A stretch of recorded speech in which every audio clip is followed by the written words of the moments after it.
और जिंदल ने जिस तरह के बयानात हमारे नबी करीम आगे तो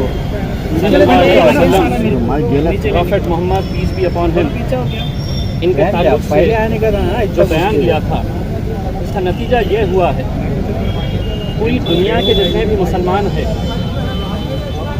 वो लोगों के अंदर एक गुस्सा था, और ये गुस्सा इसलिए है कि 10 दिन तक यहाँ की सरकार खामोश रही, और जब कुछ विदेशों के अंदर से ये आवाज़ आने लगी, निषेध होने लगा, तब उसके बाद सरकार हरकत में आई और कुछ दिखावे की कार्रवाई की गई है। लोगों के अंदर गुस्सा इस बात का है कि आज के इस दौर के अंदर छोटी छोटी बातों के ऊपर लोगों को गिरफ्तार किया जाता है, छोटे छोटे मामलों के अंदर उन्हें सलाखों के पीछे भिजाया जाता है, और सारे दुनिया के मुसलमानों को जिसने ठेस पहुंचाने का काम किया है, जो इतने घटिया स्तर के ऊपर आके जो बयानबाजी करी है, तो उसका निषेध आज पूरी दुनिया के अंदर हो रहा है। हम कई दिनों तक ये इंतज़ार करते रहे कि आज नहीं तो कल जो लोग इस मुल्क के अंदर मज़हब के नाम के ऊपर, जात और धर्म के नाम के ऊपर एक माहौल ख़राब करने की कोशिश कर रहे हैं, उनके खिलाफ सरकार, उनके खिलाफ प्रशासन, उनके खिलाफ पुलिस कार्रवाई करेगी। लेकिन जब नहीं हो रही है तो लोगों के अंदर इस बात का गुस्सा है कि आप ऐसे लोगों को सपोर्ट कर रहे हैं जिनका मकसद ये है कि देश के अंदर माहौल ख़राब हो। आज कई सारे शहरों के अंदर लोगों ने एहतजाज दर्ज किया। आज औरंगाबाद में भी डिवीज़नल कमिश्नर ऑफिस के सामने ये एहतजाज रखा गया था, और शायद किसी को ये एहसास नहीं हुआ कि एक ऐसा मुद्दा है कि जिसको लेकर हर नौजवान, हर बुजुर्ग, हर बच्चा सड़क के ऊपर आने के लिए तैयार है। तो जब बहुत ज़्यादा भीड़ यहाँ पर इकट्ठा हुई, कुछ नौजवान बच्चे जो है वो कुछ अलग तरीके से वो निदर्शनें कर रहे थे, तब मामला को देखते हुए पुलिस कमिश्नर साहब ने अनुरोध किया कि आप फ़ौरन आके यहाँ पर सिचुएशन को कंट्रोल करें। हम आए यहाँ पर, और आने के बाद यहाँ पर पूरी तरह से यहाँ पर जितने भी लोग एहतजाज कर रहे थे उन्हें समझा बुझाकर हमने उनको वापस भिजाया है। लेकिन इस आंदोलन के ज़रिए हमारे सामने कुछ बातें भी आई है जो पुलिस को भी अच्छी तरह से समझ में आ गई है। इन आंदोलनकारियों के अंदर कुछ ऐसे नशेखोर भी है, कुछ ऐसे बटन प्लेयर भी है जो अच्छी तरह से हम भी पहचानते हैं, पुलिस भी पहचानती है, और ये लोग जिस इरादे और जिस मकसद से आए थे उनका मकसद अच्छा नहीं था। वो कहीं ना कहीं इस निदर्शन के ज़रिए कुछ माहौल ख़राब करने की कोशिश कर रहे थे। तो इस्लाम जो है वो अमन का मज़हब है, इस्लाम जो है वो शांति का मज़हब है। यकीनन लोगों के अंदर गुस्सा है। हम भी ये मांगनी करते हैं कि नुपुर शर्मा को फांसी की सज़ा मिलनी चाहिए करके, वरना अगर उसे आसानी से छोड़ दिया गया तो उसका कोई अंत ही नहीं रहेगा। हम तो ये कह रहे हैं किसी भी जाति, किसी भी धर्म, किसी भी धार्मिक गुरु, किसी भी हमारे नबी के खिलाफ अगर कोई बोलता है तो ऐसा कानून लाया जाए कि उसके ऊपर सख्त कार्रवाई होनी चाहिए, फ़ौरन कार्रवाई होनी चाहिए। नहीं हो रही है, इस वजह से सिर्फ पार्टी से निकालना ये कार्रवाई है। आज पूरी दुनिया क्या संतुष्ट है इस बात से कि नहीं उसको पार्टी से निकाल दिया गया है करके? आपने कार्रवाई करना चाहिए, एक स्ट्रॉन्ग मैसेज देना चाहिए कि हम इस तरह की घटना जो भी करेगा, इस तरह के बयानात कोई भी देगा, हम किसी को भी नहीं बख्शेंगे। कानून अपना काम करेगा। सर, याची कल्पना तुम्हाला होती का? हाँ, जमाव कोणी बोलवला होता।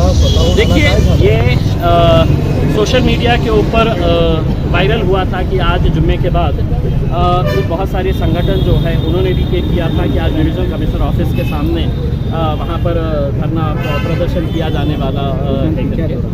हमारा यही है कि जिस किसी ने भी ऑर्गेनाइज़ किया था उन्हें इस बात का इल्म होना चाहिए था, समझ होनी चाहिए थी कि वहाँ पर माइक का भी इंतज़ाम नहीं था बराबर से।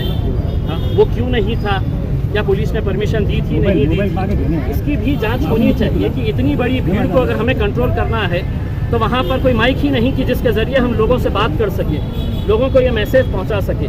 तो अगर किसी ऑर्गेनाइजर्स के तरफ से कोई कोताही हुई है तो हम उनके खिलाफ भी है तो सख्त से सख्त है तो कार्रवाई करने की मांग करेंगे, क्योंकि हम अपने शहर का माहौल किसी भी हालत के अंदर और जिस मुद्दे के ऊपर हम जमा हुए हैं जिस मज़हब का ताल्लुक़ अमन और शांति से है, उसका आड़ में अगर कोई शहर का माहौल ख़राब करने की कोशिश करेगा तो वो कोई भी हो। मैंने अभी पुलिस कमिश्नर साहब को ये कहा है कि आपके वीडियो के अंदर आप देखिएगा, मैं खुद पहचानता हूँ, कई सारे ऐसे नौजवान थे जो ये गोलियां खा के, बटन प्लेयर जिन्हें कहते हैं, नशे का कारोबार करने वाले, नशा करने वाले, वहाँ पर जो आए थे उनके ऊपर सख्त से सख्त कार्रवाई होनी चाहिए।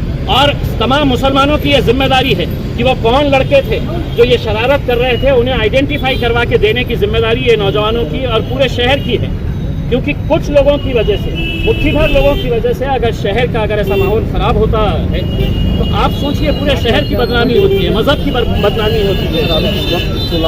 मैं महाराष्ट्र ही नहीं, मैं देश भर के तमाम मुसलमानों से ये हाथ जोड़कर ये अपील करना चाहूँगा कि ये जो मामला हुआ है नुपुर शर्मा का, जिंदल का, इसके खिलाफ कार्रवाई होनी चाहिए।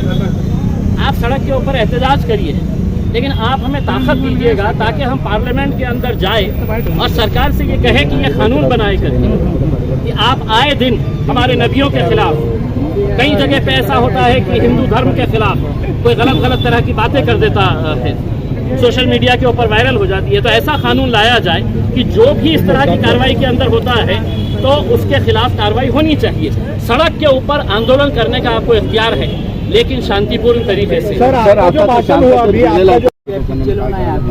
देखिए, हमको औरंगाबाद के आवाम के ऊपर पूरा यकीन है और हम लोगों से यही अपील करेंगे कि अमन बरकरार रखिए। जो एक गवर्नमेंट के ऊपर प्रेशर बनाना है, आज हमने एक तरीके से एक प्रेशर ही बनाए हैं। अब सरकार के हाथ में है, राज्य सरकार के हाथ में है कि वो नुपुर शर्मा को कब गिरफ्तार करती है, कब उसके खिलाफ सख्त से सख्त कार्रवाई करती है, ये मांग है। सबसे पहले तो आप जानते हैं कि पूरी दुनिया में नुपुर शर्मा को लेकर जो तनाज़ा चल रहा है कि रसूलुल्लाह की शान में एक गलीज़ खातून ने इस तरह के अल्फाज का इस्तेमाल किया जो तारीख़ में इससे पहले किसी ने नहीं किया था। मजलिस इत्तेहादुल मुस्लिमीन और तमाम दूसरी जमातों के ज़िम्मेदारान ने आज एक मुज़ाहरा रखा था और ये ज़बरदस्त कामयाब मुज़ाहरा रुकन पार्लियामेंट इम्तियाज़ जलील साहब की क़यादत में था। हमारे और नासिर सिद्दीकी भी थे। इस मुज़ाहरे का मकसद ये है कि हम हुकूमत को ये बता सके कि पूरे मुसलमान, हिंदुस्तान के ही नहीं सर पूरे दुनिया के मुसलमान नाराज़ है, क्योंकि मोदी हुकूमत जो तरीक़े को इस्तेमाल कर रही है, जिस तरह मुसलमानों को टारगेट किया जा रहा है बार बार मुख्तलिफ़ तरीक़ों से, कभी हिजाब के ज़रिए, कभी इस्लाम पर तनक़ीद करते हैं। उनके जो प्रवक्ता है वो ख़ास तौर पर टीवी चैनल्स वाले, मीडिया वाले, वो ख़ास तौर पर मुसलमानों को टारगेट करके एक बहस करते हैं और मुसलमानों पर शदीद तनक़ीद करते हैं। अब तो हद ये कर दी उन्होंने कि आलम इस्लाम में जो हमारे प्रॉफेट मोहम्मद है, जो सारी दुनिया के लिए एक ऐसी शख्सियत है जिनका ताल्लुक़ ना सिर्फ अल्लाह से बल्कि पूरी दुनिया से ऐसा ताल्लुक़ है कि उन्होंने एक कायनात में, मैं समझता हूँ ये कायनात ही उनके लिए बनाई गई थी। रसूलुल्लाह सल्लल्लाहु अलैहि वसल्लम के तारीख़ से किसी भी किस्म की कोई भी तनक़ीद या उनके ख़िलाफ़ एक लफ्ज़ भी इस्तेमाल करे तो इस्लाम ये कहता है कि उसकी गर्दन साफ़ कर दें। और इसी नज़रिए को लेकर आज हमने हुकूमत को बताने की कोशिश की है कि वो गलीज़ खातून नुपुर शर्मा को फ़ौरी हिरासत में लिया जाए, वरना ये होगा कि मुल्क में इससे हालात ख़राब हो सकते हैं, मुस्तक़बिल में हालात ख़राब हो सकते हैं। अगर इस मरतबा कार्रवाई नहीं हुई तो दूसरे जो प्रवक्ता इस तरह की हरकत करते रहेंगे, जिससे मुल्क के अमन व अमान की फ़िज़ा ख़राब हो सकती है। हम चाहते हैं कि ये मसला अमन व अमान से हल हो। मजलिस इत्तेहादुल मुस्लिमीन हमेशा शहर के अमन को बरकरार रखती है। आज जो मुज़ाहरा हुआ वो भी अमन व अमान के साथ है। हम ये चाहते हैं कि उस खातून को फ़ौरी हिरासत में लिया जाए और जेल की सलाखों के पीछे डाला जाए, ताकि ये मैसेज जाए दुनिया को कि हिंदुस्तान की हुकूमत सेकुलर है। क्योंकि हमें ये लगता है कि फ़िरका परस्त ज़हानत रखने वाले लोग सिर्फ दिखावे के लिए पार्टी से उससे बाहर कर रहे हैं और उस पर कोई कार्रवाई नहीं होगी। कल जिस तरह के एफ़आईआर हुए हैं, ख़ासतौर पर बैरिस्टर असदुद्दीन अवीसी साहब पर भी जो एफ़आईआर हुआ, उसकी भी हमें तो शदीद मजम्मत करते हैं, क्योंकि उन्हें इस मामले में खींचना मुसलमानों को खौफज़दा करने की कोशिश है। और ये मजलिस है कभी खौफज़दा होने वाली नहीं इंशाअल्लाह। और हम इसके ख़िलाफ़ अगर फ़ौरी कार्रवाई नहीं होती है तो सड़कों पर मज़ीद उतरेंगे। औज़ु बिल्लाहि मिनश शैतानिर रजीम, बिस्मिल्लाहिर रहमानिर रहीम। आज हम लोग रज़ा अकेडमी की जानिब से MIM की दावत पर जो नबी करीम सल्लल्लाहु अलैहि वसल्लम की शान में नुपुर शर्मा ने गुस्ताखी की है, जिसे सिर्फ हिंदुस्तान ही नहीं, पूरा मुल्क, पूरी दुनिया बेचैन है। दुनिया का तमाम मुसलमान जिससे मजरूह हुआ है। तो उस सिलसिले में धरना और एहतजाज के मकसद से यहाँ आए थे हम लोग एमआईएम की दावत पर। तो हमारी भी इनके साथ साथ ये डिमांड है, जिस तरीके से तकरीबन 2-2.5 साल से रज़ा एकेडमी के बानी अलहाज मोहम्मद सईद नूरी साहब इस मिशन पर काम कर रहे हैं, तो हमारी आज औरंगाबाद की सरजमीन से भी यही मिशन है, यही डिमांड है कि हुजूर नबी करीम सल्लल्लाहु अलैहि वसल्लम, प्रॉफिट मोहम्मद सल्लल्लाहु अलैहि वसल्लम ही क्या, दुनिया के जितने भी तमाम मज़ाहिब है, तमाम मज़ाहिब के किसी भी मज़हब के किसी भी पेशवा के बारे में कोई आपत्तिजनक जब भी कोई बोले तो उस पर एक कानून और एक बिल पास किया जाए पार्लियामेंट में। हमारी ये खुसूसी डिमांड है। बस इसी बात को कहकर मैं अपनी बात मुकम्मल करता हूँ।